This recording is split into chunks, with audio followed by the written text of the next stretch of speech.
The senator from Idaho.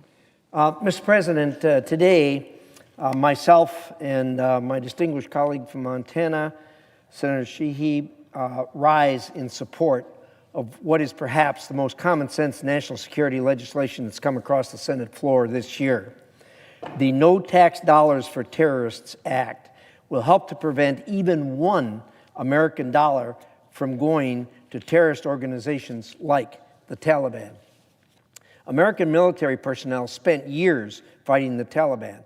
Over 2,000 Americans were killed in Afghanistan, and more than 20,000 were wounded. It's a slap in the face to these veterans and their families if even one taxpayer dollar would flow to this organization. We need to know that the NGOs and the foreign nations that aid is provided to do not pass those dollars to the very organizations that look to harm us. The Taliban and other terrorist groups in Afghanistan try to erase women and girls from society. Christians and other minority groups face constant threats, including torture, kidnapping, and murder.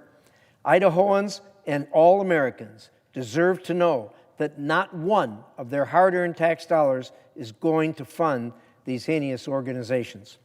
I am thankful that President Trump has cut off aid to Afghanistan in an attempt to stop money flowing to the Taliban. This bill that is before us right now will ensure that Congress is made aware of any exploitation of our tax dollars by the Taliban or to the Taliban, and that the U.S. government has a plan to address that. This vote is an easy, resounding yes. It is beyond understanding why anyone would be against this legislation where we are trying to keep money out of the hands of tourists, our money. If Democrats continue to block this bill, as they have done for months, I am committed, and I recommit, to moving it as quickly as I can through regular process in my Foreign Relations Committee. This bill should become law. I urge my Democratic colleagues to join us to ensure that no American tax dollars go to the Taliban, and I yield to my distinguished colleague from Montana. The senator from Montana. I want to thank Senator Risch for helping to lead this legislation in the Senate. Most Americans probably find it somewhat surprising that as they struggle with affordability, struggling to fill their gas tank or pay their rent or afford their mortgage, that many of their tax dollars, in fact, upwards of $10 billion of their tax dollars, are sent directly into the pockets of foreign terrorist organizations. Terrorist organizations that we spent thousands of lives and decades fighting to protect our shores, to include the lives of some of my friends. I spent years of my life, as did my wife, spend years of her life, fighting these terrorist organizations, trying to keep this country safe. And now we're told that our tax dollars have an obligation to go into the pocket of those organizations, to buy bullets, to build bombs, to coordinate attacks that don't just kill Americans, they kill those who share our values worldwide. And it's not just Westerners and Americans who are killed by this. The Taliban systematically hunts down those in Afghanistan with whom they disagree, those who want to be free, those women and girls who saw a brief period of freedom under our occupation there, and now they are once again placed under the yoke of terrible sexism, of not even fascism, but outright terror. And it isn't just Afghanistan. This extends across the globe. This terrorist financing network is not just guys in mountain caves collecting dollar bills. This is a sophisticated global finance network that spans the entire world. The Iranian regime, although not directly connected in many ways to this, is absolutely directly connected to the international flow of terrorist funds through sophisticated real estate transaction, cryptocurrency, oil smuggling, piracy, kidnapping, terrorism.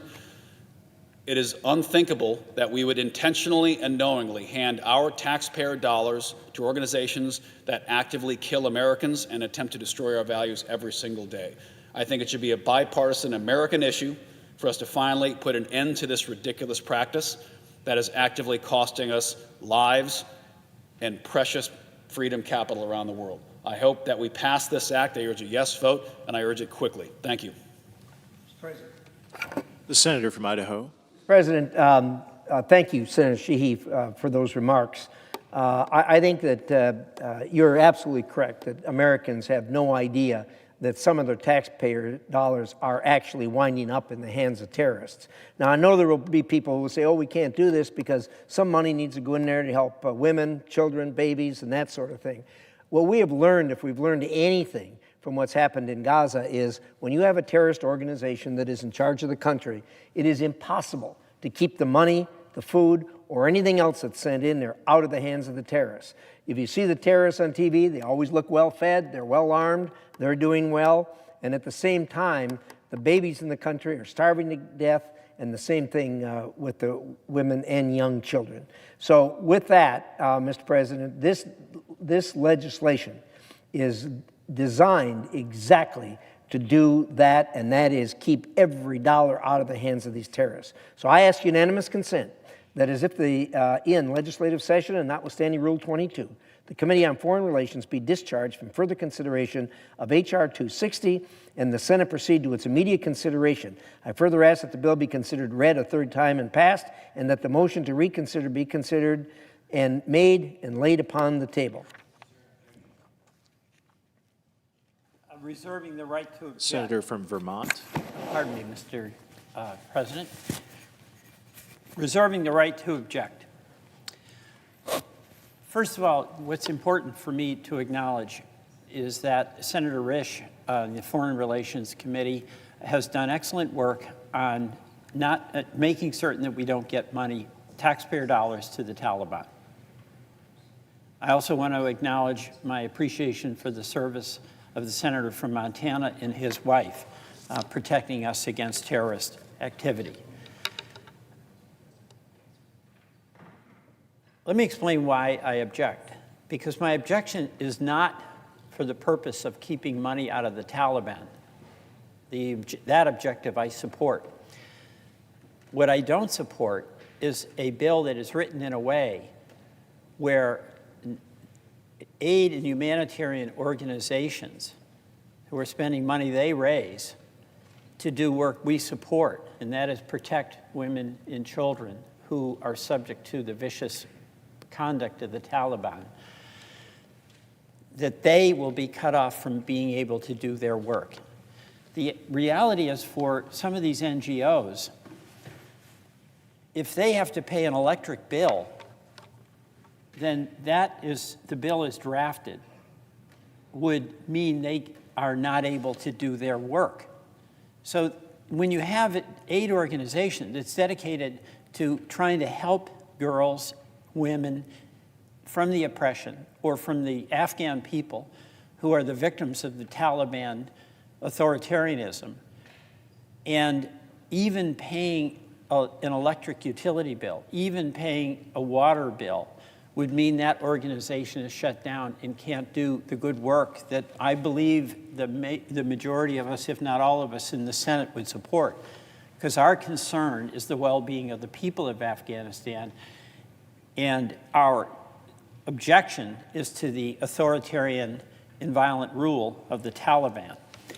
So this bill, as drafted, would interfere with legitimate work that would do good for the people in Afghanistan, especially women and girls, who are the victims of the Taliban. Our government is not sending money to the Taliban. That was discontinued under President Trump. Our government is not sending money to American NGOs or NGOs and governments or our allies. So what this bill is doing is trying to ensure that money that's sent to help Afghan women and children and other vulnerable people is not siphoned off to indirectly support the Taliban. That's a worthy objective, but it's overly broad in how it's written. So it'll literally mean that NGOs that are doing work that we support can't be done. And for that reason, I do object. You know, we've got to keep in mind that the Taliban is our adversary, but there's over 300 million Afghans who have lost access to health services. There's many Afghans who served with our military and to whom we owe a debt of gratitude. They saved, in many cases, the lives of men and women who served in the military. And among the people who have been the biggest advocates for the Afghan people as opposed to the Taliban are many of our brave soldiers who have served in Afghanistan. So the objection here is based on how the bill is written, how it's overly broad, and will have the effect of stopping good work that does good things for oppressed people. And that's the reason that I want to assert my objection to this legislation. And Mr. President, while I'm here, I do want to just make a comment on an issue that's going to come up, if I may. And that is this question of what's going on in Venezuela and the fact that there's going to be a potential effort on the part of President Trump to initiate military activity without congressional authorization. And the one point I want to make that I think has to be on the minds of people who take a look at this is that there's an assertion that there's military power to attack boats that intelligence says are carrying drugs to the United States. On the one hand, even as on the other, the president is using the unique power vested in him in the Constitution to pardon one of the biggest drug dealers in the history of the world, and that is the former president of Honduras, Mr. Hernandez. And I want to just note that glaring contradiction. But on the basis of the remarks I gave, although I acknowledge the intent of this bill from the Senate Foreign Affairs Committee, I object. The objection is heard. Senator from Oregon. Mr. President, the heart of our Constitution is the separation of powers. The founders, having just won their freedom from the tyranny of a king, were determined that the most profound responsibilities of government, whether to go to war and how to spend taxpayer dollars, would be decided by the people. The founders wanted the people's representatives in Congress from all parts of the nation, from all walks of life, to publicly debate and vote on these critical decisions. That's why Article 1, Section 8 of this Constitution says Congress shall have the power to declare war. Not the courts, not the president, but Congress. Yet, as we stand here in this chamber, President Trump is preparing to launch a war on Venezuela, without a declaration of war, without a congressional authorization, without a congressional appropriation of funds. So I've come to the floor to reassert the constitutional role of Congress over this decision of going to war. This bill is co-sponsored by Senators Kaine and Van Hollen and also Brooks and Welch and Markey and Sanders, and I appreciate their partnership. It prohibits the unauthorized use of the United States Armed Forces in hostilities with respect to Venezuela. Certainly, Nicolás Maduro is a brutal dictator. His regime has a long history of abusing human rights and crushing political dissent. That is not in question. And that reality demands a consistent, principled foreign policy. But it does not give permission for any president to violate the Constitution of the United States of America that we are sworn to uphold when we come here to serve the American people as senators. Yet President Trump is still threatening these hostilities against Venezuela by deploying a massive force in the Caribbean. That military force, reportedly, as of this moment, includes about 15,000 American troops, including 2,200 Marines, 11 naval warships, including our largest aircraft carrier, the USS Gerald R. Ford, and its strike group. It includes amphibious assault vehicles, and guided missile cruisers, and destroyers, and a submarine. The deployment includes fighter jets, surveillance drones, patrol planes, many of which are based in nearby Puerto Rico, where the U.S. has reopened an old naval base for this operation. The force includes gunships and helicopters and bombers.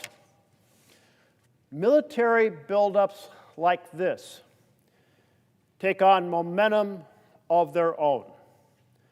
A president may hesitate to disperse this buildup lest he look weak and indecisive. And thus, large buildups often result in launching the military action they foreshadowed. My friends, wars are easy to start, but they are hard to end, and the consequences are often devastating. Look at the wars in Afghanistan and Iraq. Together, more than 7,000 American service members gave their lives. More than 50,000 service members seriously injured, often devastating, lifelong consequences. More than $8 trillion in treasure lost. Launching another reckless war to depose an authoritarian leader in South America is not an America-first strategy. And without congressional authorization, it's unconstitutional. The prelude to this military action has been military strikes on boats off the coast of Venezuela. The administration has said they are acting to stop these boats from delivering narcotics. Well, there's a legal way to do that, and then there's an illegal way to do it. The legal way is for the Coast Guard to intercept the boats, to search them, arrest those present should narcotics be found. And the illegal way is to simply blow up boats in international waters. The legal path is the right way to go. The Coast Guard makes arrests, which allow them to collect evidence and information for broader counter-narcotics operations. Destroying boats and killing those aboard means no evidence or information that confers evidence of what was undertaken. Was it even a narcotics operation to begin with? It is either a war crime or it's a murder. It is a violation of our law. It is a violation of international law. We have a stake in the structure of international law because we want our troops to be treated in a right manner, not to be executed when they are out of the action, laying wounded on a battlefield, not to be murdered clinging to debris after their boat has been blown up. Our military forces don't summarily execute others because we don't want others to summarily execute our forces. That's the principle involved. So the president's extraterritorial, extrajudicial killings in the Caribbean are terrible policy, terrible principles, and a terrible precedent. And we are in a bizarre moment. Bizarre. President Trump, while saying he's trying to intercept drugs, just pardoned the kingpin who organized the narcotic superhighway that delivered 400 to 500 tons of cocaine to the United States of America. Juan Orlando Hernandez of Honduras, former president, convicted on overwhelming evidence of moving massive drugs to the United States of America, pardoned by President Trump. If you want to stop narcotics, you don't go around releasing the kingpins who organized this devastating assault on our nation. On November 29th, President Trump said that the Venezuelan airspace should be considered closed in its entirety, and commercial flights have been greatly reduced as a result. On December 2nd, Trump said the military strikes would, quote, start very soon, and, quote, we're going to start doing those strikes on land. So we don't have a moment to waste to be here on the floor of the Senate defending the Constitution, to ensure that the will of the people on issues of war are respected. If my colleagues want there to be a declaration of war, then bring that to the floor of the Senate, because that's what the Constitution says. And let's debate that. And let's see if there's a majority vote for that. And let's send it over to the House of Representatives and see if they agree, because we took an oath to the Constitution. Thus, I've come to the floor to ask unanimous consent for the Senate to pass the Prohibiting Unauthorized Military Action in Venezuela Act. Again, I thank my co-sponsors, Senator Kaine and Van Hollen, and also Brooks, Welch, Markey, and Sanders, who are stalwart defenders of the Constitution and the constitutional responsibility for Congress, not the President, to authorize war. The bill prohibits any federal funding from being used for the United States to wage war against Venezuela. To be clear, the bill does not prevent the U.S. from defending itself or its citizens against an armed attack. It does not prevent lawful counter-narcotics operations. It does not prevent humanitarian assistance to the Venezuelan people. But it does protect and defend our Constitution's essential separation of powers. So, Mr. President, as if in legislative session and notwithstanding Rule 22, I ask unanimous consent that the Committee on Foreign Relations be discharged from further consideration of Senate Bill 3344, and the Senate proceed to an immediate consideration. Further, the bill be considered read a third time and passed, and the motion to reconsider be considered made and laid up on the table. Is there an objection? Senator from Idaho. Mr. President, reserving the right to object. Mr. President, I come here, like my colleague, to defend the Constitution of the United States of America. Since George Washington was president and he had to deal with a Congress, every president has had to deal with a Congress or members of Congress who really wanted to be the commander-in-chief of the armed forces of the United States. The Founding Fathers wisely said that that power shall lie in the hands of the commander-in-chief, the President of the United States. Over many, many years, presidents have used military force to protect the United States of America. Indeed, they take an oath that they will do so. Not only do they have the right to do so, they have the duty to do so.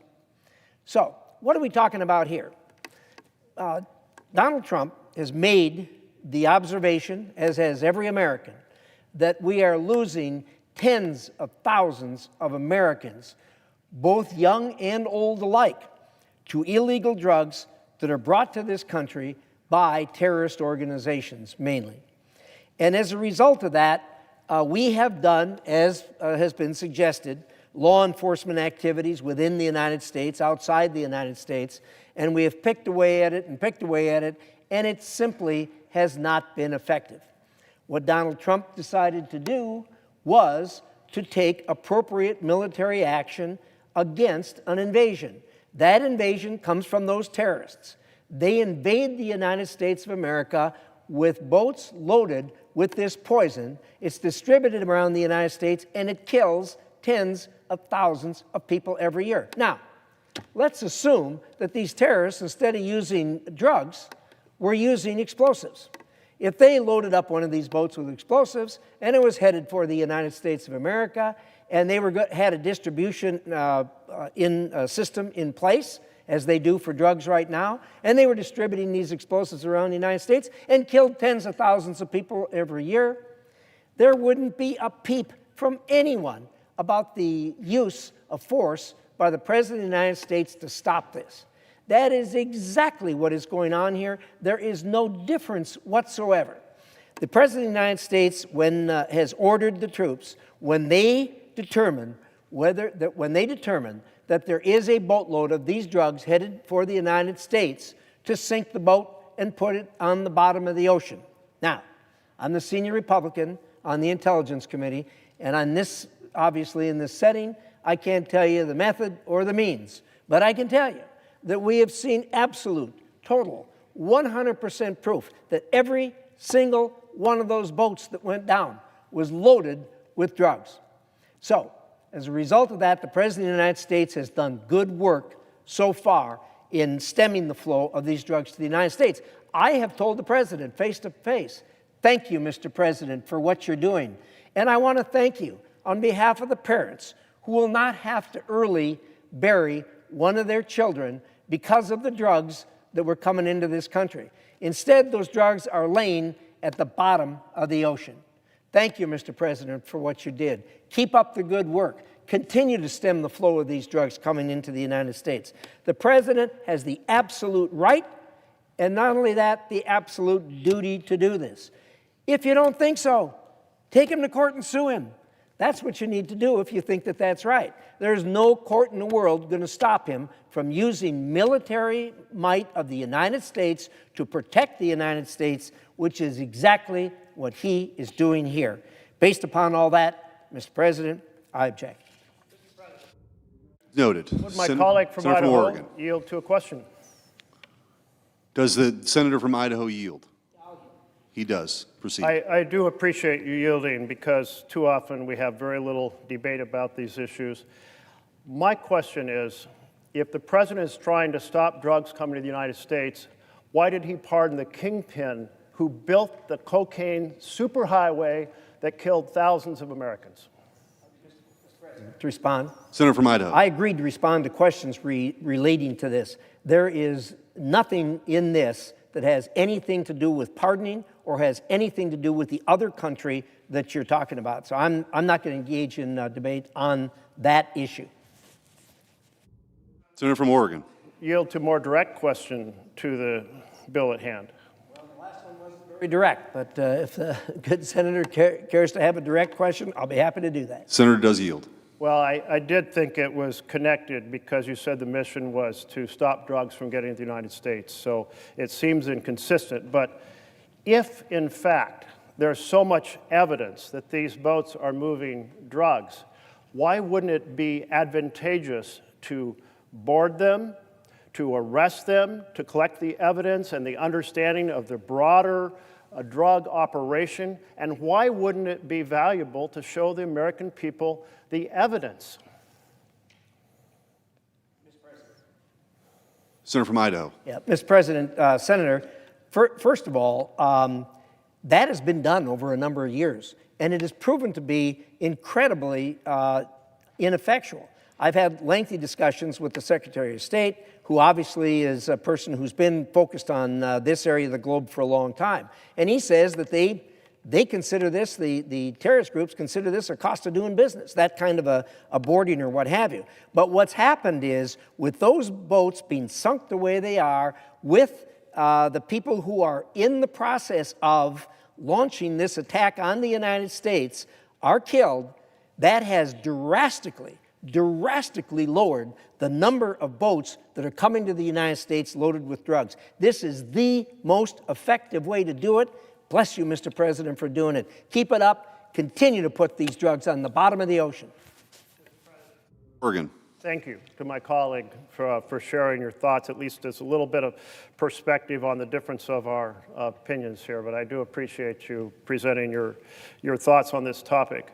Obviously, I see this profoundly differently, and some of my colleagues are here who would like to speak to this issue. Before I yield to them, I will just say simply, there is no justification in international law for executing people on the high seas and then executing survivors clinging to debris. And there's certainly no clarity that there was evidence of the sort my colleague from Idaho suggested, because it certainly hasn't been shown to the American people. And setting the stage for this broader war on Venezuela, because we're going to have a new policy, a new Monroe Doctrine of the United States simply taking the law into its own hands throughout Latin America, South America, regardless of international law, regardless of treaties, regardless of whether it's even an effective strategy. It is wrong on every level in terms of effectiveness, but it is certainly wrong when it comes to this Constitution of the United States of America. I yield to my colleagues. Mr. President, thank you, and I thank my colleague, Senator Merkley. I have spoken often on this matter on the floor in the last few months, and I don't want to belabor points that I have previously made and that I'm likely to make again next week when a War Powers resolution is called forward. The timeliness of this is imminent. The news has just broken today that President Trump has ordered the seizure of an oil tanker, not a drug-running boat, but an oil tanker off the coast of Venezuela that has been seized by the United States Coast Guard. Tensions are escalating, and the Senate is asleep on this matter. I want to just ask this question: why is this war different than all other wars? Why is this war different than all other wars? There are two significant differences that our colleagues need to grapple with. The first is the numerous warnings and indications from this floor, but also from the United States military leadership and our allies, that the war is illegal. The chief legal advisor of Southern Command in August offered opinions before the boat strike started in September that to do so without congressional authorization was illegal. The head of Southern Command, Admiral Halsey, a decorated 30-plus year veteran of the Navy, an admiral who was 1 year into a 3-year tenure as the leader of Southern Command, was forced to retire prematurely, and the reporting is consistent that he was forced to retire because he raised questions about the legality of these strikes. This is not just Democrats on the floor of the Senate questioning the legality of this military operation. It's U.S. military leadership, including high-ranking Pentagon officials, who are jeopardizing their career to stand in support of their oath and defend the Constitution, and being relieved of command as a result. Our primary ally in the world, the United Kingdom, has stopped sharing intelligence with the United States on activities in the region because they do not want their intelligence to be used to carry out illegal strikes. The aftermath of the slaughter of survivors clinging to a shipwreck in international waters has occasioned huge concerns in this country. I represent one of the most military states in the nation, and many Virginians are deployed on the carrier strike group in the Caribbean, and their families are asking us about the legality of the mission, how long it will last, what is it designed to accomplish, and they are also asking about why the U.S., with a human rights ethos, would be proudly slaughtering survivors on the open seas. The president has said that video could be available to all. Indeed, the president has made the video of the strike available on his social media account, bragging about it, patting himself on the back about it. But now that we're asking for the full video, not just the first strike, but the second strike as well, where survivors were slaughtered, suddenly the Secretary of Defense is walking it back and saying, we need to protect our sources and methods. You need to protect your sources and methods when you've been turning it into a TV commercial, a social media commercial, showing the world about what a tough guy you are. If you're a tough guy and you think you're proud of this, then let the American people see the entire video. Let them watch struggling survivors struck on the high seas in contravention of American and international laws of war. That's the first reason this war is different from all other wars. The questions raised about their legality are a drumbeat that will not be denied or suppressed. And the second reason, and then I'll hand to my other colleagues, that this war is different than all other wars, is with all of that I've shared with you, and so much more that I'd like to share with you that I can't, because what I know from being in a classified setting. Get this, in the Senate of the United States, the greatest deliberative body in the world, 95 days into a war, has the Senate Armed Services Committee held a single public hearing about this war? Has the Senate Foreign Relations Committee held a single public hearing about this war? This war is different than all others because at 95 days and counting, 90 people killed, dozens of military strikes, seizing an oil tanker just a few hours ago, the principal committees in this body and in the House, charged constitutionally with oversight over matters of war, have been hiding their heads in the sand, afraid to put on the table publicly before the American public what's at stake in the legal rationale. If you're doing something you're proud of, you wouldn't need to hide it. If you're doing something you're proud of, you would be glad to have committee hearings and share the story with the American public. The refusal of this body to take this matter up in any meaningful public forum and to shackle members of the Senate who know a lot, but we cannot discuss it because all we know from classified settings, is a demonstration that this administration knows that public scrutiny would make the American public ashamed of what's going on. We need to make this public. We need to have this debate. And we need the American public to understand what's at stake. And with that, I applaud my colleague for what he's introduced, and I'd like to yield. The senator from Maryland. Thank you, Mr. President. I want to start by thanking my colleague, Senator Merkley, for bringing this resolution before the Senate, and Senator Kaine and colleagues for focusing on this question of war and peace. This is a very simple resolution.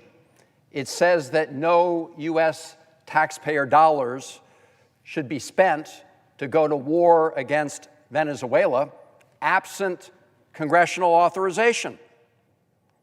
I just heard the chairman of the Senate Foreign Relations Committee say to the Senate, if you're opposed to this, go to court. Last time I checked the Constitution of the United States, it gives Congress, this body, the power to decide questions of war or peace, which is exactly why this resolution is before us, saying that we shall not spend taxpayer dollars going to war against Venezuela unless the Congress invokes that awesome power. Now, I know the President of the United States, when he was asked a couple months ago whether he had to comply with the Constitution, he said, I don't know. Well, I would hope our colleagues on both sides of the aisle here in the United States Senate would recognize that the President has to comply with the Constitution, and we should fulfill our constitutional responsibilities as well and not run away from them. President Trump is bringing us to the brink of war, a regime change war in our hemisphere, and we are running out of time to stop it. We know the President has already authorized the CIA to conduct operations in Venezuela. We know that we're witnessing the largest naval buildup in the Caribbean in decades. We know, as Senator Kaine just mentioned, that today the United States intercepted a Venezuelan oil tanker bound for Cuba. And we know that for weeks and weeks now, the Trump administration has been striking boats in international waters, killing more than 80 people. Now, the president claims to be going after so-called narco-terrorists. But this operation they're conducting is not about drugs. All of us in the Senate want to make sure we address the scourge of drugs in the United States of America. But that is just a cover story presented by the President of the United States.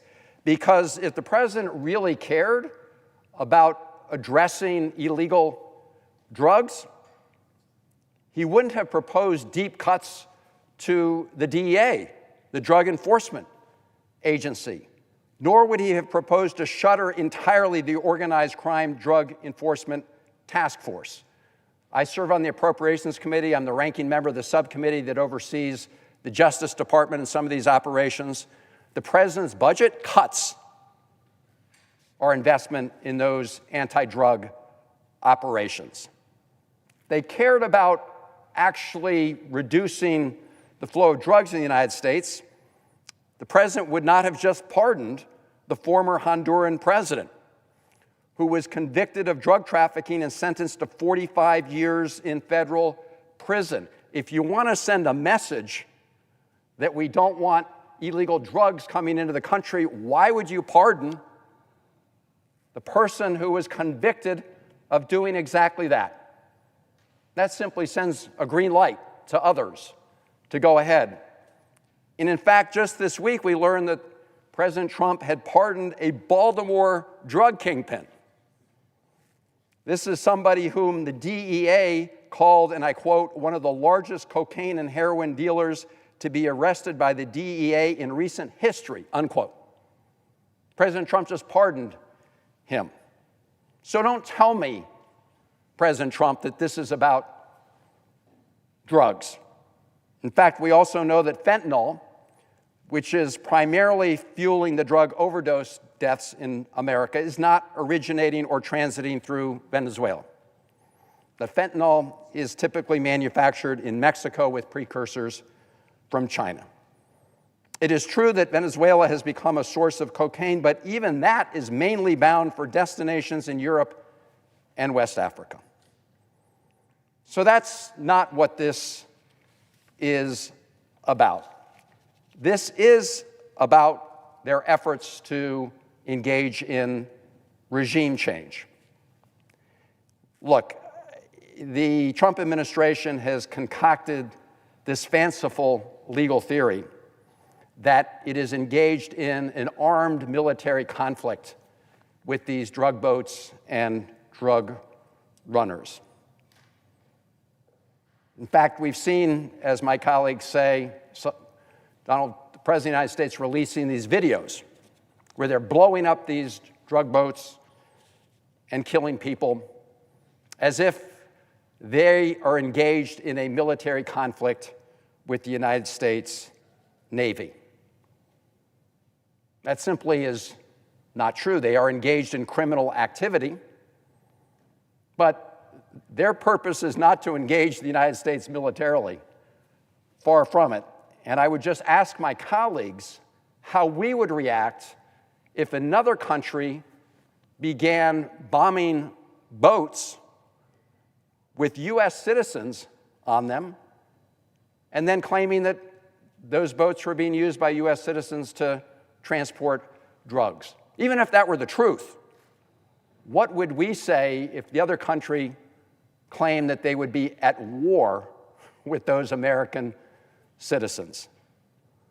I think we would see it as a hostile act. I know that we would.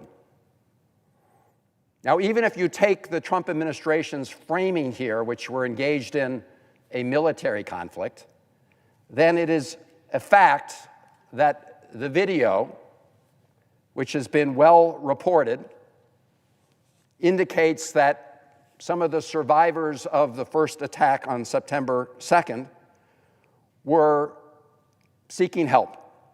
Here's what Congressman Adam Smith, the top Democrat on the House Armed Services Committee, had to say about those survivors, that they were, quote, basically two shirtless people clinging to the bow of a capsized and inoperable boat drifting in the water until the missiles come and kill them. So as my colleague said, Mr. President, if Donald Trump has nothing to hide here, he should provide the full videos to the Congress and to the American people. But that would be a war crime only if you take the framework presented by the Trump administration, which is that we're at war with these boats. But we're not. And what that means is that these are simply extrajudicial killings. Just killing people on the high seas. And what that means is that this is simply state-sanctioned murder of these individuals. And that is why it's very important for the Congress to exercise its oversight responsibilities. But I want to close by making a more simple point about the resolution that Senator Merkley has introduced here. Even if you, for some reason, agree with President Trump with respect to the drug boats, despite their fanciful legal theories, what this resolution says is don't spend taxpayer dollars to take military action against Venezuela. There's no argument that a U.S. attack on Venezuela doesn't constitute an act of war that does come under the jurisdiction of this Senate under the Constitution of the United States. Now, all of us would like to see a different leader in Venezuela. Maduro is an authoritarian, he's a dictator. He's not a legitimate president, but that doesn't mean that we go after every leader who is not legitimately elected by the people of their country. In fact, this president is cozying up to dictators and authoritarians all over the world. In fact, if you just read their national security strategy that came out last Friday, you'll see it completely abandons the idea that the United States will stand up to dictators and authoritarians. Abandons the idea that we stand up for democracy and freedom and human rights and the rule of law. It's a document that actually greenlights cozying up to people like Maduro. So what they're doing is using the American military in an attempt of outright regime change. And I just read the words of James Madison, who really put it best back in 1793 when he wrote, and I quote, "In no part of the Constitution is more wisdom to be found than in the clause which confides the question of war or peace to the legislature and not to the executive. The trust and temptation would be too great for any one man," end quote. As I said earlier, Mr. President, Donald Trump's been asked directly whether he has to comply with the Constitution of the United States, and he said he doesn't know. It is our obligation to uphold our duties under the Constitution of the United States. That's what Senator Merkley's resolution does. It says we shouldn't be spending any of our country's precious resources in going to war against Venezuela unless this Congress undertakes its responsibility and were to decide to declare war. In my view, going to war against Venezuela is a very bad idea. Let us not simply slide into it through negligence. That's what we're trying to avoid through this resolution, and I yield the floor.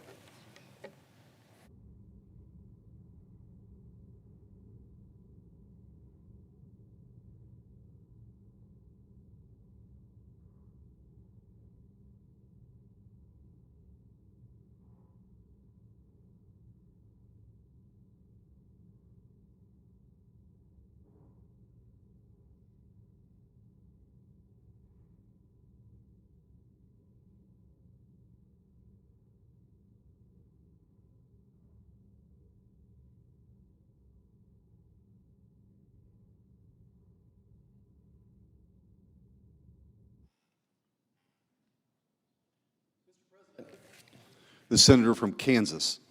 Mr. President, health care is in a crisis. What Republicans want to do is to put patients in charge, not insurance companies. But the first thing we need to do to fix Obamacare is to address the fraud in Obamacare. If we can't agree on this, I don't know how we can possibly begin to fix Obamacare. I refer everyone to recent week's Government Accounting Office report. They show people enrolled without consent, subsidies flowing from the federal government to insurance companies from people who don't even know they're enrolled in Obamacare. They show that there was toddlers enrolled in Obamacare. They demonstrated 58,000 dead people who were enrolled in Obamacare, each of them having premiums sent to insurance companies on their dead bodies' behalf for some 9 months on average. We saw one Social Security number being used over and over again. In fact, over a third of the people on Obamacare didn't file a claim. Now, I'm not saying that all those people are fraudulent. In a group of healthy, otherwise healthy folks, maybe 20% of people don't file a claim. But from 2021 to 2024, we saw that number of people not filing a claim went from 19% to 35%. And that's when the enhanced subsidies kicked in, and therefore many people had zero premiums. So the federal government was paying their entire premium. Again, we think that this report demonstrates billions of dollars of fraud, very often estimated at some $25 billion. And that's why we introduced our bill, Senate Bill 3380, the ACA Marketplace Integrity Act, to stop the fraud. Who could be against that? Who could be against stopping the fraud? And our solution, I think it's pretty simple. First of all, mandatory identification verification for enrollment. Look, you can't get on an airplane. You can't get a hotel room. You can't rent a car without an ID. So let's verify identifications. That's going to help decrease the fraud. Secondly, we're asking for a minimal monthly payment from everybody involved in Obamacare. We're asking for $5, the cost of a Big Mac, maybe a Big Mac meal. For $5, we're asking people to contribute to their own health care insurance. And we don't think that's too much to ask. How's that going to prevent fraud? Well, look, if you're seeing $5 taken out of your paycheck or your bank account or your charge to your debit card every month, you're going to sit there and say, what's that coming from? And if you contact the person where that debit's going to, then you're going to find out, it's an insurance company. I know we've all had something similar to that to happen to us where we signed up for some type of streaming service years ago and you can't get it off your credit card, but it just keeps reoccurring. So what we're asking for is a minimal monthly payment of $5 from everybody on Obamacare. Now, my friends across the aisle, they're going to say that eliminating a $0 premium will prevent people from getting a plan. And then it's a trap to dismantle the ACA. Look, I'm not trying to dismantle the ACA. I'm trying to fix it. I'm trying to fix it for the folks who've seen their premiums more than double, people whose deductibles that went from $1,000 a year to $15,000 a year. Why would we want those fraud dollars going to the insurance companies of all things? Let's take that same monies and fund healthcare savings account. Now, the next point we do with our bill is we codify President Trump's integrity rule to strengthen verification. I think that just these simple tests, these simple solutions will decrease the fraud. And I think what consumers need to realize, just like, is shoplifting. Even though the day you're there shopping, someone shoplifting doesn't impact the price of what you're paying, but eventually it does. So this shoplifting, this fraud that's going on, where we're taking good hard-earned taxpayers' money and sending it to insurance companies, is driving up the cost of health care for everybody. And every wasted dollar skips the real care that's needed. I don't know why my Democrat friends want to prioritize insurance companies over real people and shrug their shoulders at fraud while fighting subsidy cuts. What we as Republicans demand is honesty, accountability, transparency. And then we're going to redirect these subsidies. Let's redirect the subsidies, empowering patients over insurance companies. And again, all with transparent services. But we have to start with anti-fraud. If we can't agree to stop funding imaginary enrollees, what can we agree on? If it's not our plan, then what's the Democrats' plan? Show us a plan that fights fraud. In Kansas and every state of this union, resources are blessings. It's Christmas time. It's a time to remember other people. I truly want every person in America to have meaningful, affordable access to health care. And the Republican plan does that, but we have to start by stopping the fraud. Let's not waste hard-earned taxpayer dollars. Let's stop throwing good money after bad money. This bill will stop the fraud. It's going to prioritize patients, and I urge every member of the Senate to help us immediately stop the fraud. Mr. President, I ask unanimous consent that as if in legislative session, notwithstanding Rule 22, Finance Committee be discharged from further consideration of Senate 3380 and the Senate proceed to its immediate consideration. I further ask the bill be considered read a third time and passed, and that the motion to reconsider be considered made and laid upon the table. Is there an objection? Mr. President, Senator from Georgia. reserving the right to object. Listen, I've had the honor of working with my friend, the senator from Kansas, on many issues. And I welcome him to join the conversation on our side of the table about how to get people affordable health care. I can tell you that as I move across the state of Georgia, which is a non-expansion state, much like Texas, people are trying to figure out how they're going to keep their health care. In about a month, folks will see their health care premiums double on average. For some, it will triple. For others, it will quadruple. People will lose their health care. And some people will die as a result of that. Health care policy in general is a matter of life and death. We've seen the Republicans through their big ugly bill cut $1 trillion out of Medicaid. 15 million people lost their health care. Now 22 million people are going to see their health care double on average. That is the problem that we're confronting right now. And I have not heard a solution from that side of the aisle about how to fix that. And so I object that we would add yet another 1 million people who will not be covered as a result of this plan that my colleague from the state of Kansas is offering this evening. And it is particularly harmful for non-expansion states. Some may reasonably ask, why these $0 premiums? Well, Georgia, like Kansas, is a non-expansion state.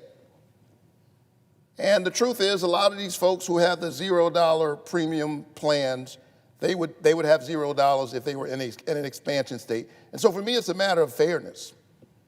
I'm standing up for the people in my state of Georgia. 500,000 Georgians are in the health care coverage gap.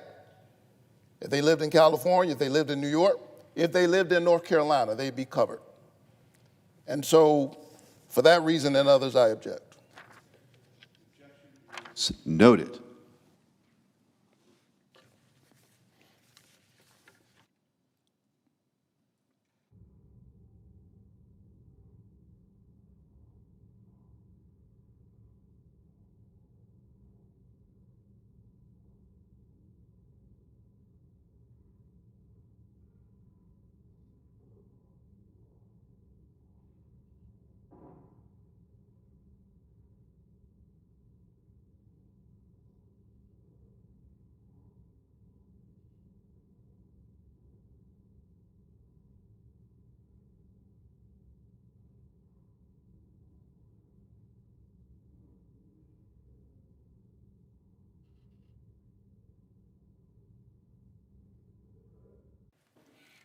Senator from Alabama.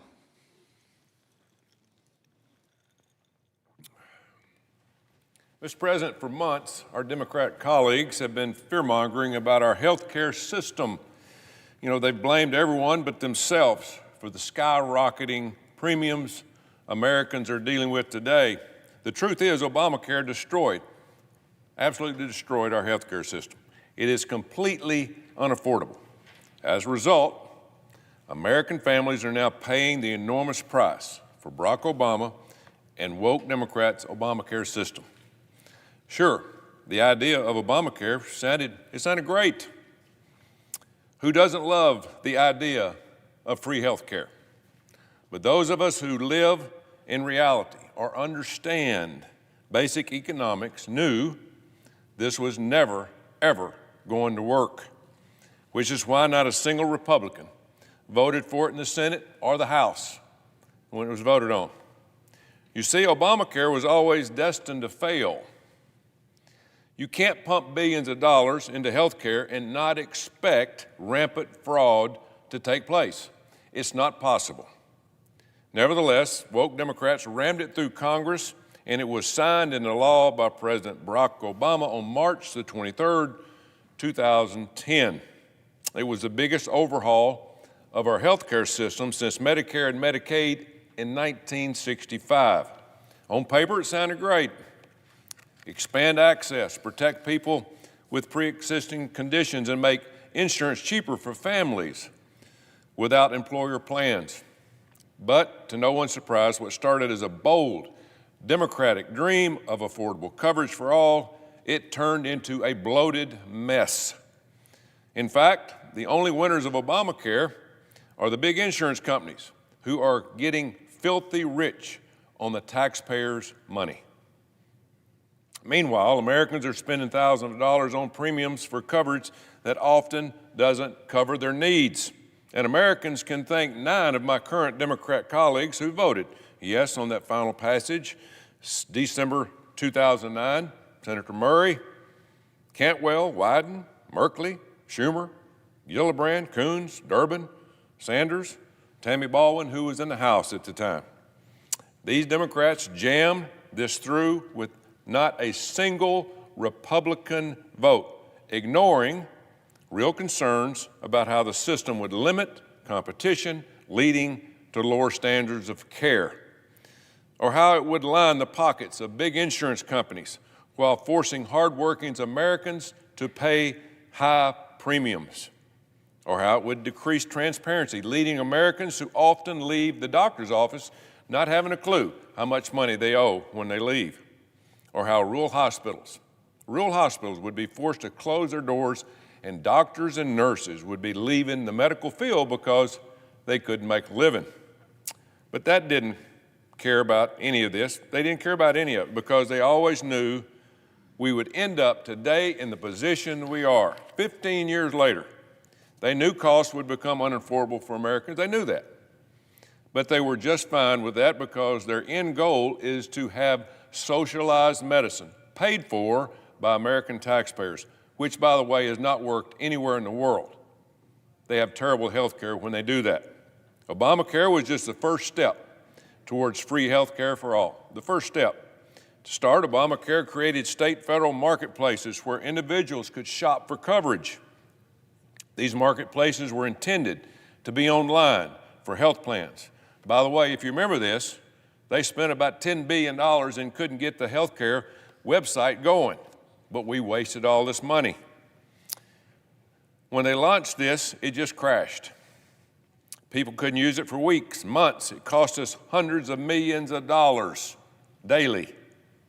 That was a foreshadowing of the disaster to come if you just think about it.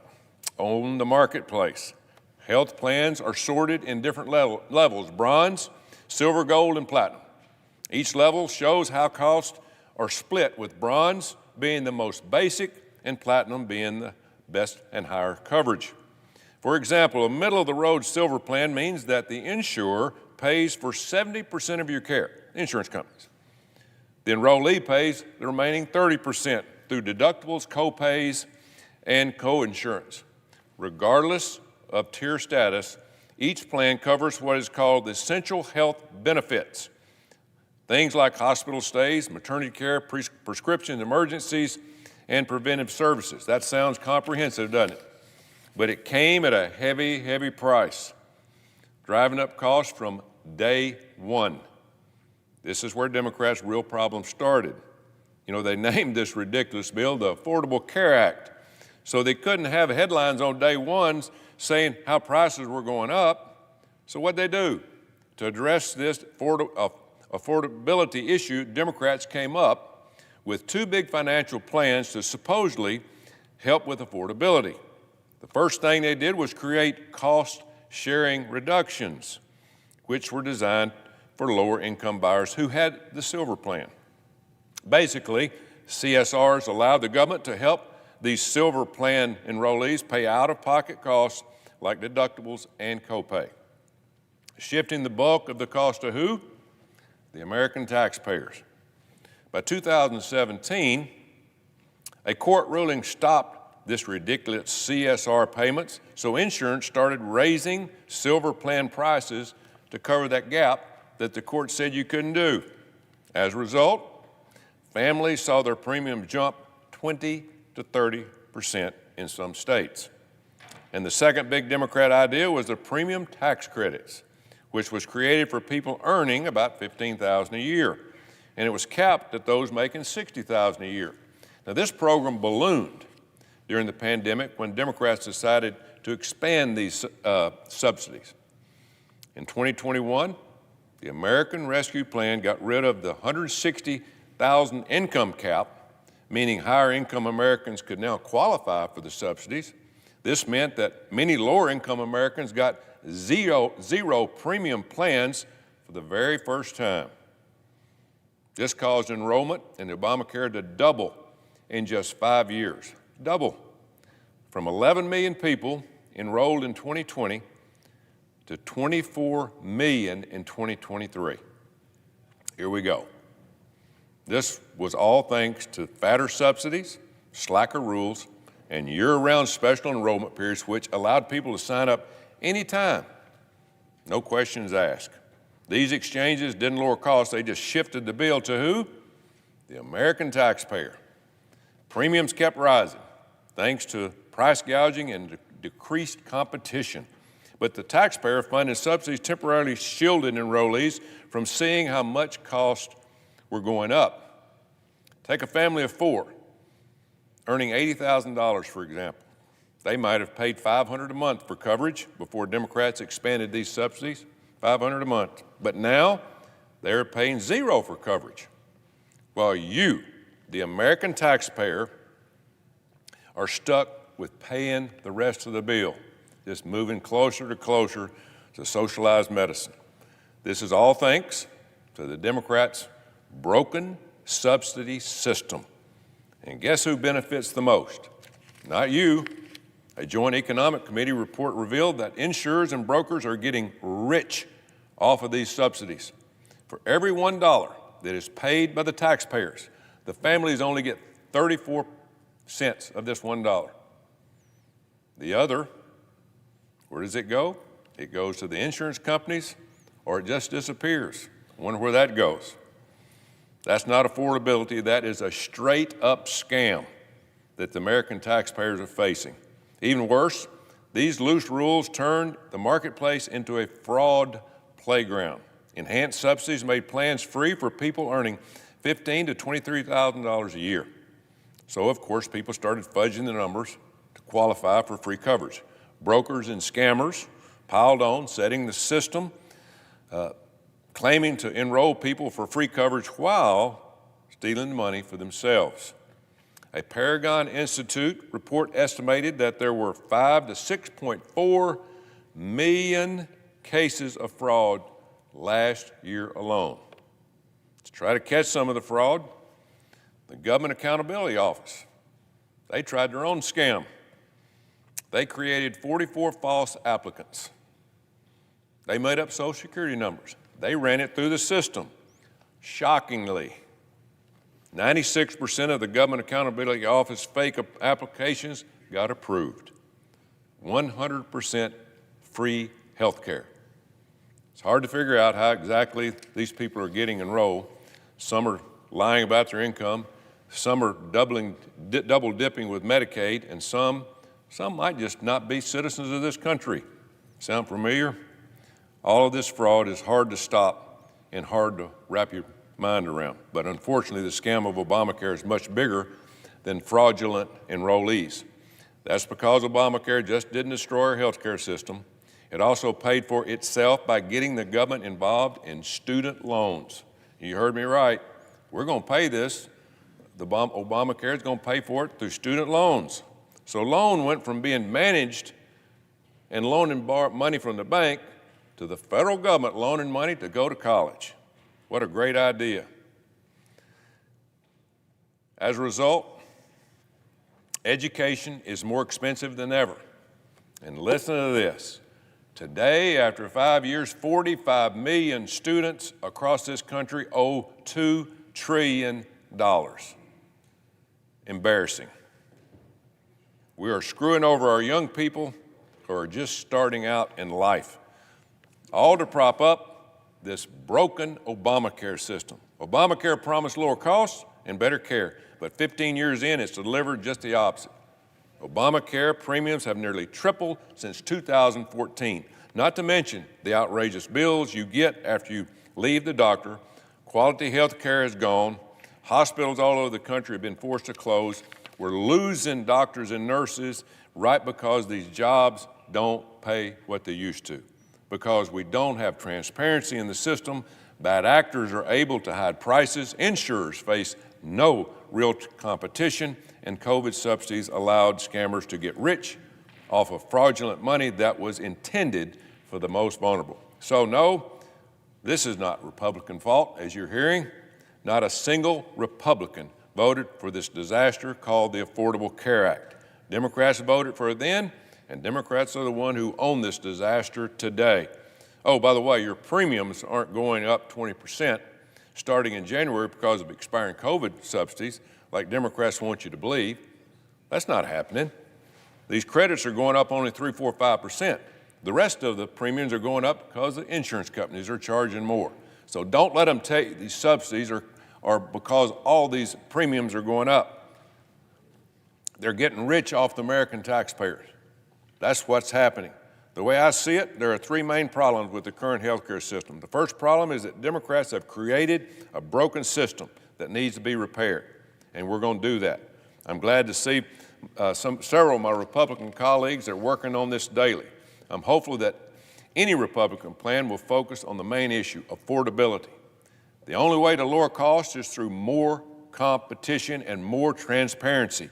We need more plans to give Americans more of a choice when it comes to insurance plans. This is the only way to drive costs down. The second problem is that Democrats allowed 20 to 30 million illegals to come into this country under Joe Biden, many of whom came from third world countries. Now, many of these people have never, ever been to the doctor, have all sorts of health problems. These illegals are now overrunning our emergency rooms, and you, the American taxpayer, are paying for it. Next time you go to the ER, see how long it takes you to get in, and then blame the Democrats.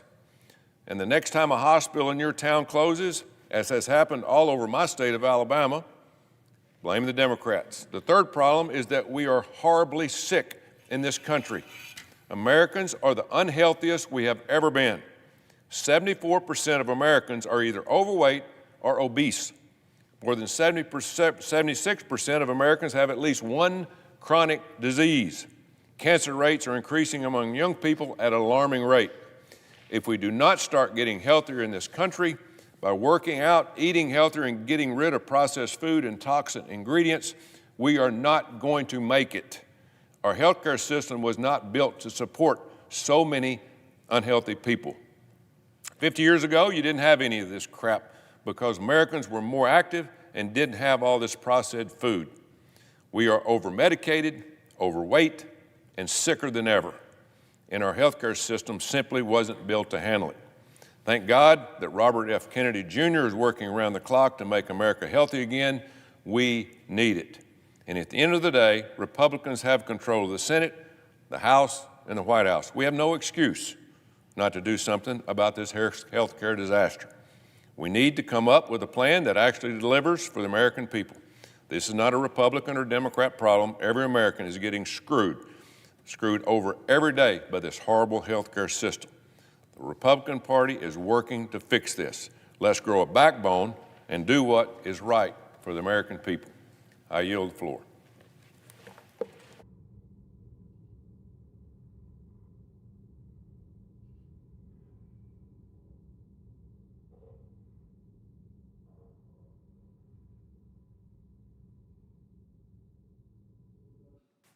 Senator from Idaho. Mr. President, tomorrow this chamber will have the opportunity to chart a new path forward on health care in this country. Senators will be given the choice to extend the Biden COVID bonuses for another 3 years or to support health care reforms that will actually expand options, reduce premiums, and give power to patients instead of insurance companies. Both sides agree the cost of health care is too high. But we need to address the root causes of the explosive increase in health care costs rather than mask them with unsustainable spending. We are told that the expiration of the enhanced Obamacare subsidies is a crisis and that there is no time left to do anything but extend them. If there is a crisis coming, it is entirely of the Democrats' making.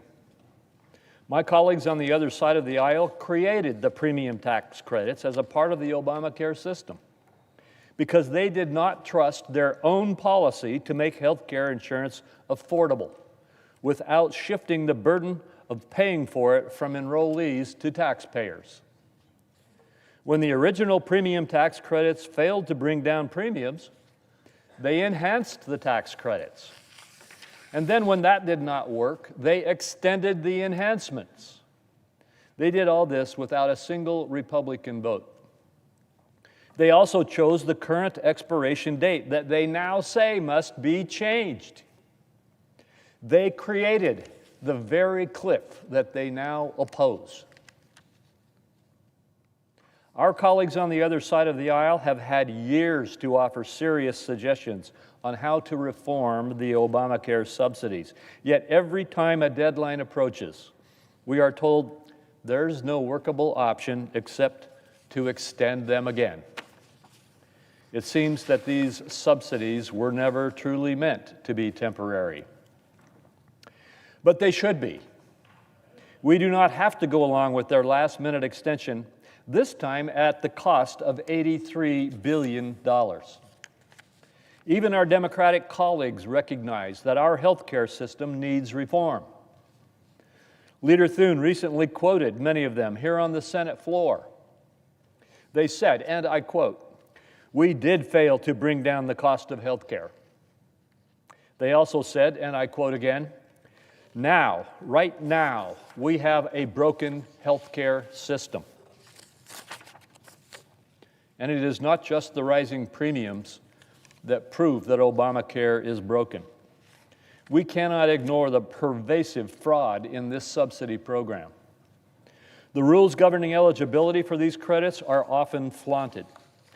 In September, the Wall Street Journal reported that the rule barring people who can access affordable insurance through their employees is barely enforced. Based on the Government Accountability Office's recent audit, income and citizenship verification rules are being ignored too. Of their 24 fake applications for enhanced tax credits, 22 are receiving subsidies despite submitting falsified paperwork or no paperwork at all. One of their applicants even received an email specifically confirming his income verification was approved, even though he never submitted any proof of income in the first place. The law prohibiting dual enrollment in Obamacare and Medicaid was broken by 1.6 million times last year. Of course, Mr. President, unscrupulous insurance brokers have been signing people up for Obamacare plans without their knowledge of them or their consent for them.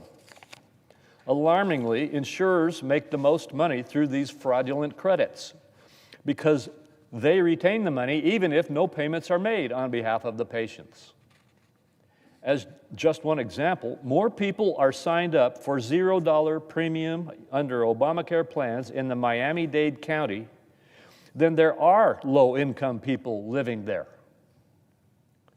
One woman in Miami said she had been paid 5 times by brokers to enroll in Obamacare plans. These are not isolated incidents. This year, 6.4 million Americans were improperly enrolled in enhanced Obamacare subsidies at a cost of $27 billion. The true cost of fraud was likely even higher because the GAO also found in its report that tens of billions of dollars of subsidies in 2023 had not been reconciled to the enrollees' incomes, meaning they could have misrepresented their incomes to qualify for bigger subsidies. This is the program our colleagues on the other side of the aisle are prepared to extend without changes, without even changing the policies that are generating fraudulent abuse. We can't afford to do that.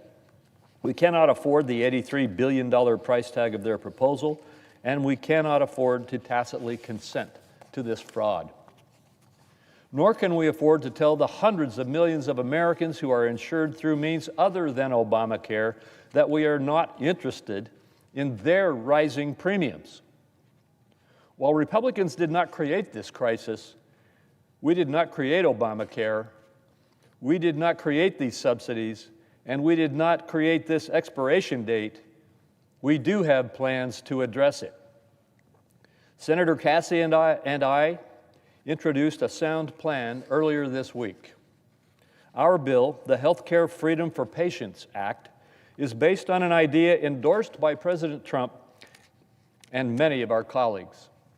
Americans, not insurance companies, should control their own healthcare spending. Americans could use the permanent original premium tax credits to purchase qualified bronze plans with a health savings account attached. And they would then receive monthly contributions into that health savings account totaling $1,000 to $1,500 per person in the family annually. Instead of lining the pockets of big insurance companies, like these subsidies, our HSA contributions would help patients pay expenses not covered by their insurance plan. When patients can control their own care, they seek the most appropriate treatment options for their individual circumstances, incentivizing care providers to compete for patients by improving prices and care outcomes. Our plan would also provide funding for cost-sharing reduction payments, which will reduce out-of-pocket costs for low-income patients, save taxpayers money, and get this, reduce premiums for benchmark marketplace plans by 11%. Additionally, our bill would ensure federal health funding is spent for the benefit of Americans by strengthening citizenship verification requirements and discouraging states from providing taxpayer-funded health care to those who are not legally here and are not citizens of the United States. Some of our Republican colleagues have offered plans of their own on this week, which are also worth considering as we move to the future. We welcome bipartisan cooperation on these proposals. As with the pharmacy benefit manager reforms I recently introduced with Senator Wyden and many of our finance colleagues. But we must not simply kick the can down the road yet again.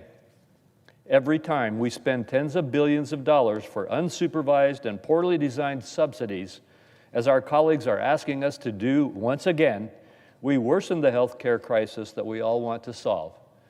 And we do nothing to stop the explosive increase in premiums. Thank you, Mr. President. I yield the floor.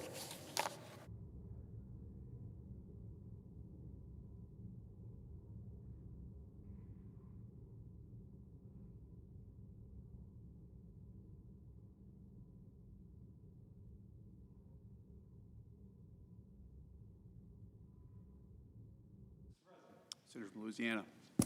Mr. President, tomorrow we're going to vote on two different visions of how to cover the cost of health insurance on the Obamacare exchanges. Democrats want to cover the cost of health insurance to benefit insurance companies. And I will tell you why I'm saying that, because I can make that case. And Republicans want to cover the cost of health insurance for the actual person buying the insurance, the patient, if you will. Mr. President, that's the difference between the Democratic plan and the Republican Health Care Freedom for Patients Act. So let me just kind of build that out. How do we make health care affordable again? First, Democrats want people to pay $6,000 out of pocket before the insurance kicks in. Republicans want to put thousands of dollars in the patient's pocket so she has that to pay before she actually gets into her deductible. Is this it? And let me demonstrate with this chart.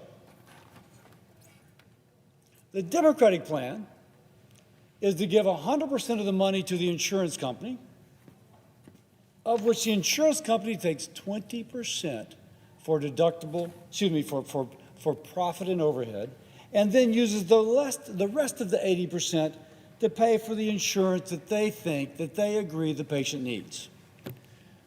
Our plan puts the money in the patient's purse, her pocketbook, his wallet. 100% of the money in there is used for the care she knows she needs. Doesn't have to get permission from the insurance company. She knows she needs it. She can see her doctor, her dentist. She can get her pharmaceuticals. She can get eyeglasses, dental care, and orthodontia. That is a patient-driven account. Now, this is the plan that Senator Crapo, the finance chairman, and I proposed. So let's compare the two plans. Again, two competing visions, two different ways. And I would argue that the Democratic plan principally benefits insurance companies, and the Republican plan is there to benefit the patient. Let's look at this. Democrats just want to extend the enhanced premium tax credits. Who gets the money? Insurance companies. Under our program, where the money goes to the patient and their families get it. What can it be used for? The enhanced premium tax credit that the Democrats wish to extend, no changes whatsoever, 3 years, subsidizes premiums. That goes to the insurance company.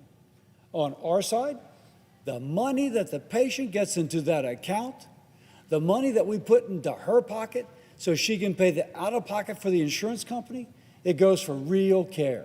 The dentist, the physician, the glasses, the prescriptions. Who makes the decisions? Under the Democratic plan, the insurance companies make the decision. Under our plan, the patient makes the decision. We give power to the patient, not profit to the insurance company. Does it lower cost? Clearly not. What we've seen since Obamacare has passed is costs explode. We continue to have the healthcare inflation we're looking at now.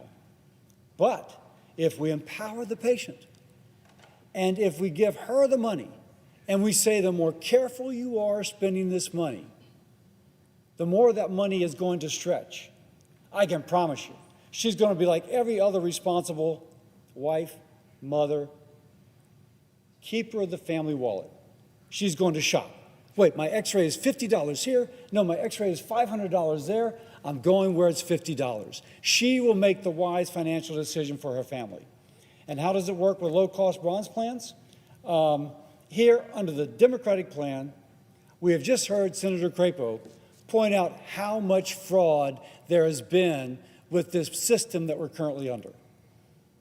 Under the patient-driven account, the money goes into a health savings account, into your wallet, if you will, which is connected with your bronze, and the mechanisms by which we set that up make sure that we can cut out that fraud. And our bill goes after their fraud, their bill tolerates it. There is nothing in their legislation to stop the fraudulent stealing of billions of dollars of taxpayers' money.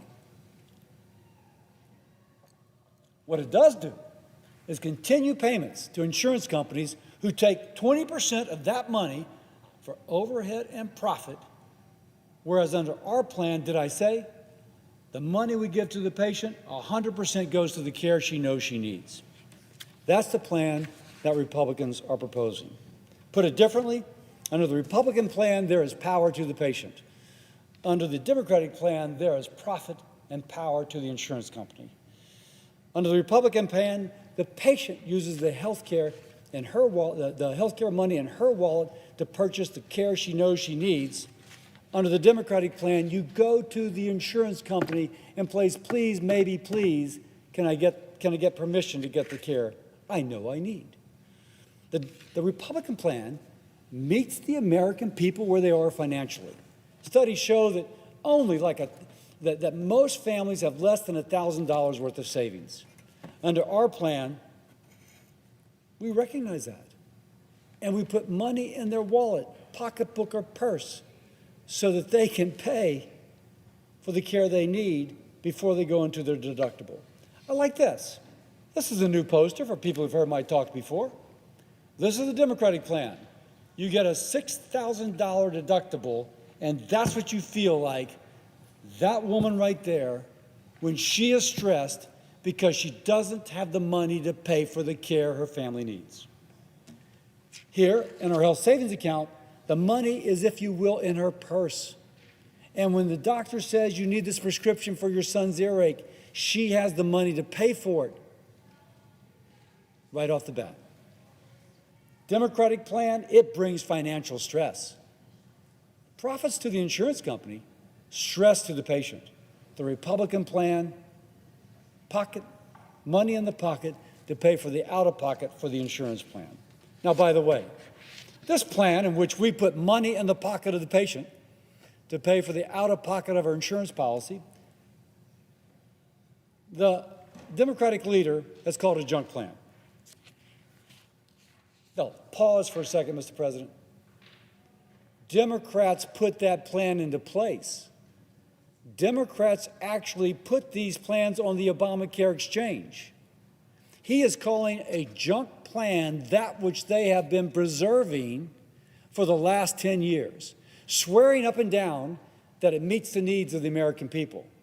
All Republicans have done is added to it something called a health savings account. If you will, money in the patient's purse, pocketbook, or wallet to pay for the out-of-pocket associated with this plan. To call this a junk plan either shows that the Democratic leader does not know what we're talking about, or that hypocritically he has been defending an Obamacare law which created this very plan. By the way, I was smiling last night when I saw that the New York Times mimicked this talking point like a Democratic Party organ. What's junk? That for a family of four, two parents, 50 in their 50s, children 18 and 19, that they would get $5,000 a year. Think about that, Mr. President. $5,000 a year for that family I just described to pay for their initial health care expenses. Think about if one of those 19-year-old children had diabetes, chronic care. Under our plan, they've got $5,000 to help pay for that chronic care right off the bat. Under the Democratic plan, with a $6,000 deductible, you're paying for that out of pocket. And that's what your face looks like, because you cannot afford it. Our plan relieves the stress. Now, next, the minority leader says that he wants to reject all these benefits. He wants to continue to send 100% of the money to the insurance company, which takes 20% for profit and overhead, as opposed to send the money to the patient for her purse, wallet, or pocketbook, so that she has money in her pocketbook to pay the out-of-pocket from the insurance company. He's defending that with a $6,000 deductible because he says that Republicans want to prevent taxpayer-funded abortions. He wants to have taxpayer-funded abortions, apparently, and Republicans, consistent with the American will, as we have for decades, think that we should not do that. And somehow he's making out like this is a new development. Well, just for the sake of the American people, the so-called Hyde Amendment, which prevents federal dollars from being spent on abortion, has been agreed to by Democrats on annual appropriation bills since the 1970s. They have been agreeing to this for 50 years, and all of a sudden that is being used as a rationale to send 100% of the money to the insurance companies, who take 20% of it for profit and overhead, as opposed to sending thousands of dollars to the patient for her to pay first dollar coverage, to have it in her pocketbook to pay the out-of-pocket for her insurance plan.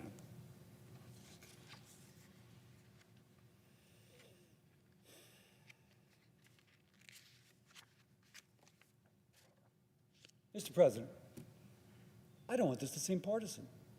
I've been saying Republican and Democrat, but let me say, we should not have a Republican plan. We should not have a Democratic plan. We should have an American plan. This is the cartoon representing an American. But think of the person you know. Think of the person you graduated from high school with. Good people. Good people. Several kids trying to make ends meet. They don't have a lot of money, but good people. That's what we're talking about. Let's just separate this from R versus D. What about the people we are supposed to care about who cannot afford a $6,000 deductible, but would love to have thousands of dollars in their purse, pocketbook, or wallet to pay for the out-of-pocket cost associated with that insurance plan?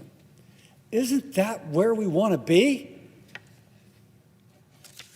Now, just to put a face on this, maybe some numbers I should say, this is real.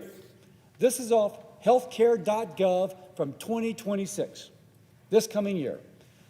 A family of four, couple in their 50s, 2 children, 20 and 21, 500% of federal poverty level, about $160,000, I think, per year. Okay? Under our plan, they would be able to get a bronze plan as opposed to a silver, which saves them roughly $6,000 per year. The amount in their health savings account, if you will, in their pocketbook, purse, or wallet, in their pocketbook to pay the out-of-pocket cost of the insurance plan, would be $5,000. Under what Democrats are insisting they must buy, will not give them an option. They have $0 to pay towards that $6,000 deductible. And the net deductible, because they say, oh my gosh, if you get a plan with a lower premium, your deductible is higher. Because of the money that would be going into the health savings account, the net deductible is cheaper with the cheaper policy under the Republican plan. Under the Democratic plan, the net deductible is higher. Let me add one more thing.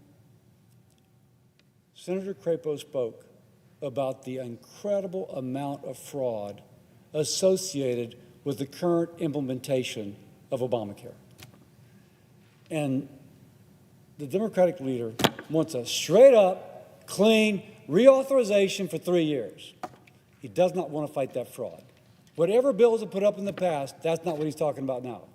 He's talking about right now, not only 100% of the money going to the insurance company with $6,000 deductibles, he's talking about continuing the system that is rife with fraud. If you're at home working, or no, if you're at work and you're working so hard and you're paying taxes to support our country and you hear there's fraud, it should drive you crazy. It drives me crazy. Why won't our Democratic colleagues join us in doing things to stop that fraud? I've never seen a party so committed to generating profits for insurance companies as what I'm seeing right now. Mr. President, let's cut that fraud. Let's put the money in the purse, pocketbook, or wallet of the American citizen to give her money to pay for the out-of-pocket cost of an insurance company. Don't stick them with a $6,000 deductible. Let's give power to the patient, not profit to the insurance company. And with that, Mr. President, I yield.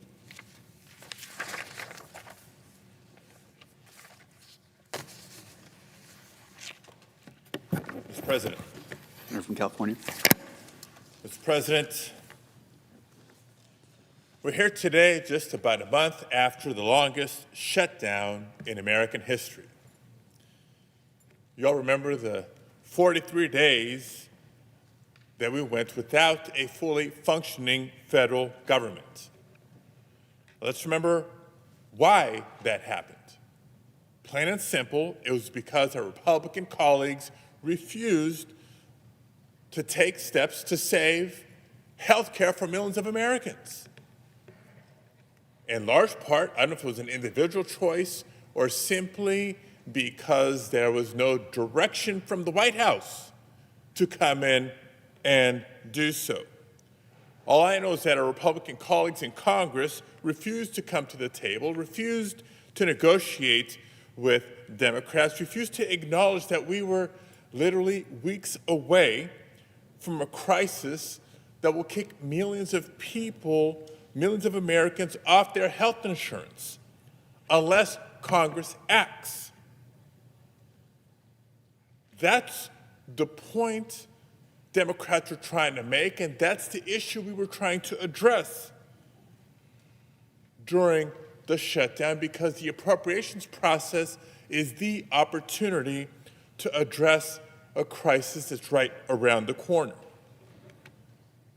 Now, eventually, yes, a handful of my Democratic colleagues took the Republican majority at their word that after voting to reopen government, addressing this spike in healthcare costs was the next order of business.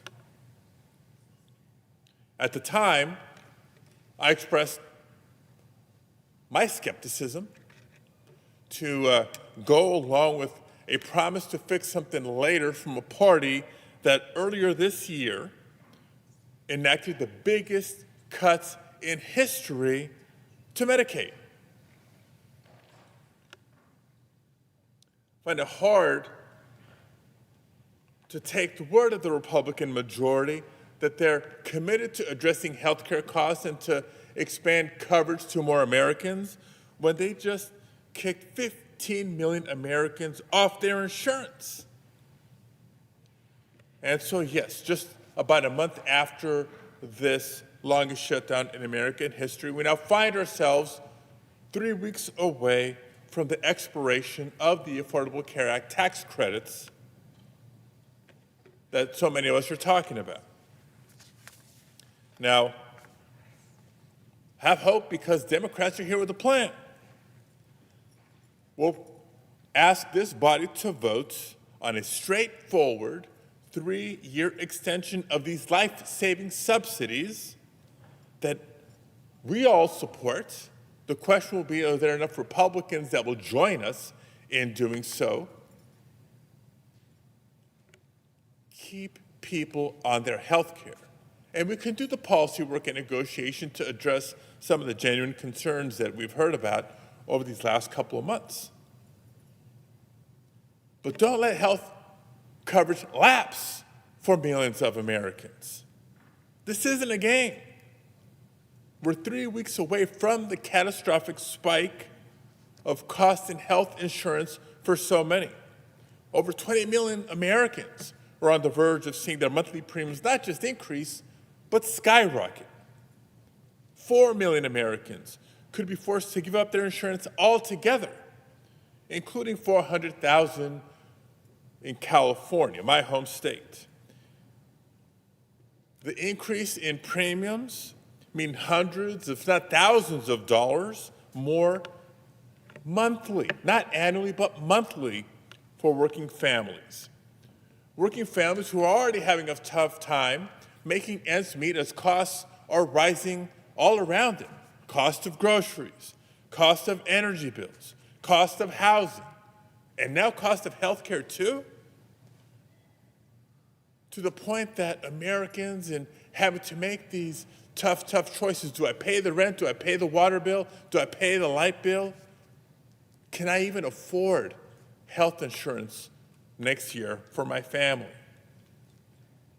That's a truly heartbreaking decision that's happening all across the country. I know you're hearing from your constituents, and I'm hearing from mine. I hear from people like Lisa, a single mom from Meadow Valley, California, who was diagnosed with Hodgkin's disease in 1996. Thank God today Lisa is cancer-free, in no small part thanks to regular checkups and the affordable health care plan that she can participate in because of these tax credits.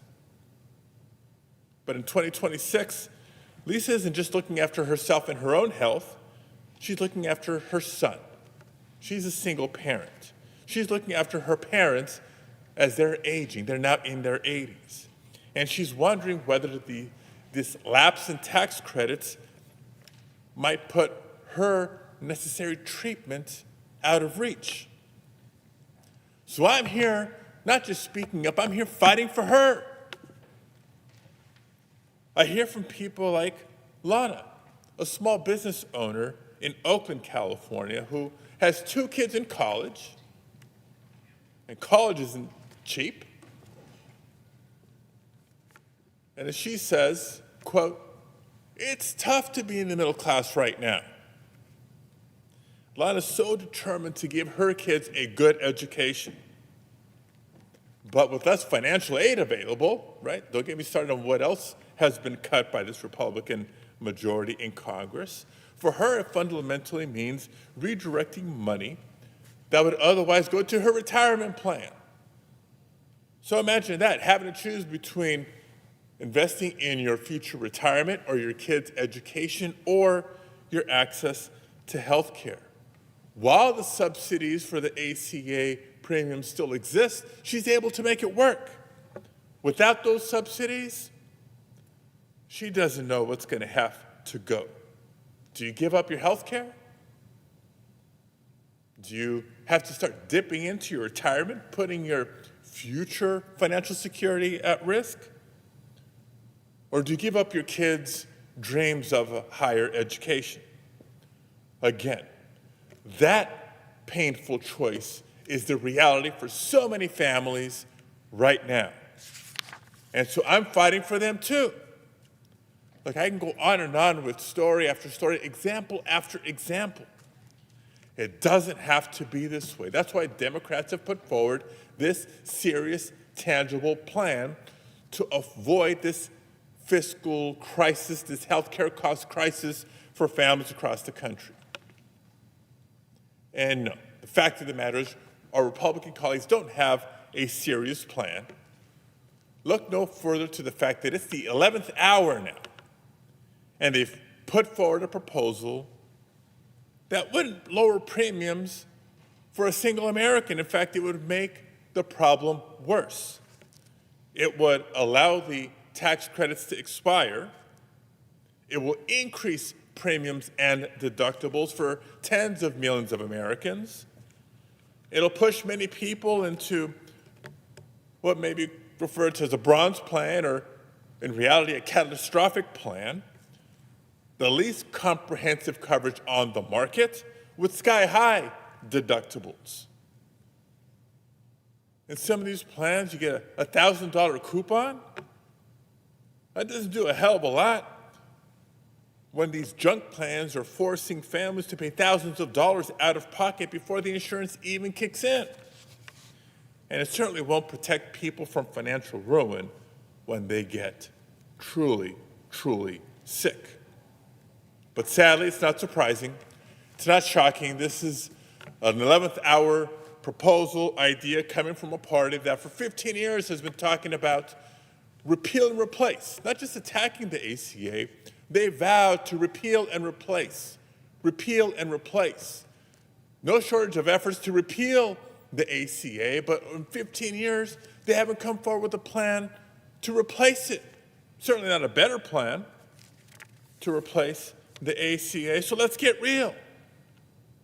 We know that this will cause hardship. And the hardship and the pain that is so tragic is made worse because we know it's preventable.